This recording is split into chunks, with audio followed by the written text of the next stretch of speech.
saying I love you, apologize. Nothing wrong with that. I'm just saying, like, when you apologize, I don't know if I brought that up. That's yours, but I'm just saying, like, the words, you're still of the same consciousness. Like, say, for example, someone asks me a question and they'll say, well, why is this happening to me if God exists? And I'll say, well, it's happening to you because God exists. We're not the physical bodies. So even though this person is saying I was put in a body that's other people are calling ugly, that is just for you so you can alchemize the terms and conditions of what you call ugly and reach the equilibrium of true beauty. Everything that you were given, your body, your what you call circumstances, was magnetized by you, and you can come into the truth of equilibrium. So even though the human narrative is saying they call me this, there is a balancing out on a much deeper level. The human narrative or the human logic is not the divine logic.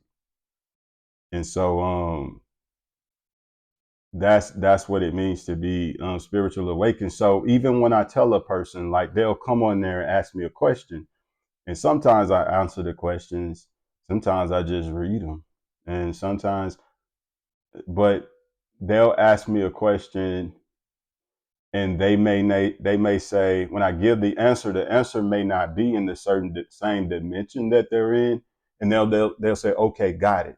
And I think to myself, no, you didn't, because the question that you asked me derived from the current consciousness that you're in. In order to actually get what I'm saying, the consciousness that you're in would have had to alchemize and be in equilibrium with that consciousness. So the one that's saying got it really doesn't have it. You will only truly get it when you shifted your consciousness and you are in equilibrium with that perspective. So I say, okay, that person doesn't have it. But to them, they got it. I just speak different, if that makes sense, because I've shifted my consciousness. But they're thinking I'm dodging the question, but I understand that, so I don't take any offense. This is why all the emails I get, you're this, you're that, you're a demon, you're odd. I can't feel it because I know I'm not really dodging the questions. They just may not understand how I talk, but I shouldn't expect them to if my consciousness is a bit different, if that makes sense.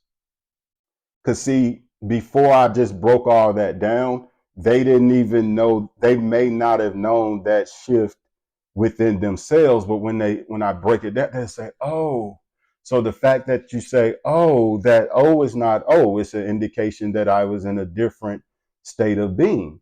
But when you broke it down, now I understand. But that doesn't mean you're still not in that state of being from which the question derived. You get what I'm saying? So I still understand that, and I know the questions are going to keep coming because it can't be on you. It has to be in you. This is why I tell you, instead of just meditating and sitting in energy, change the concepts and go live. Actually alchemize and change your consciousness, become a different